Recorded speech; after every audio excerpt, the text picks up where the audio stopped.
welcome to my art channel. So this is just a bit more of a longer video of the process of making this illustration.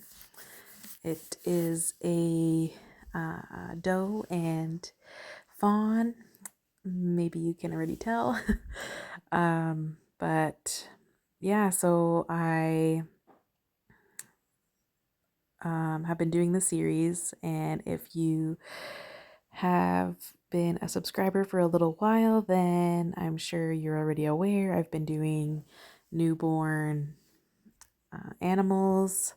It's basically spring here in Canada, and so that was kind of my inspiration, was just there's always tons of adorable newborn animals in spring. So that's kind of where this series started, and this doe and fawn are going to be part 5 of the series, and they are the last ones I am doing.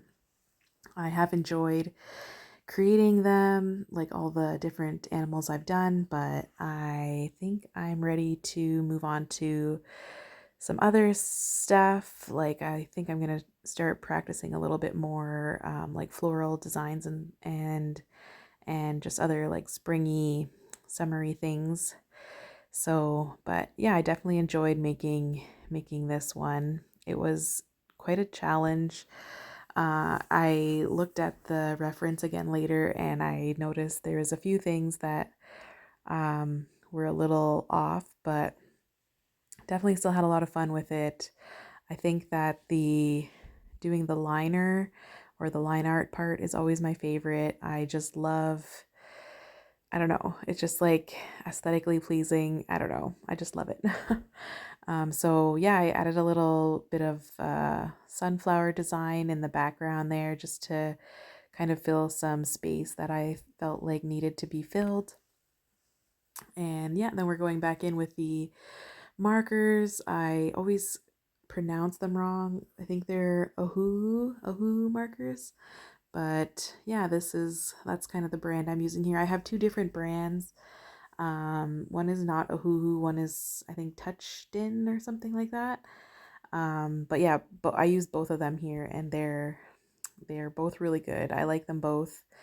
I have, you'll see it in a little bit, but I have like I usually use like gray markers for shading, and sometimes just this, like, because you can layer these markers really well, so sometimes I'll just use the same marker to layer on top, but I also use gray for like shading and different shadows.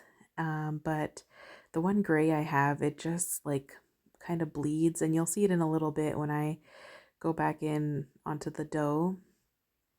It just doesn't do, this is it here.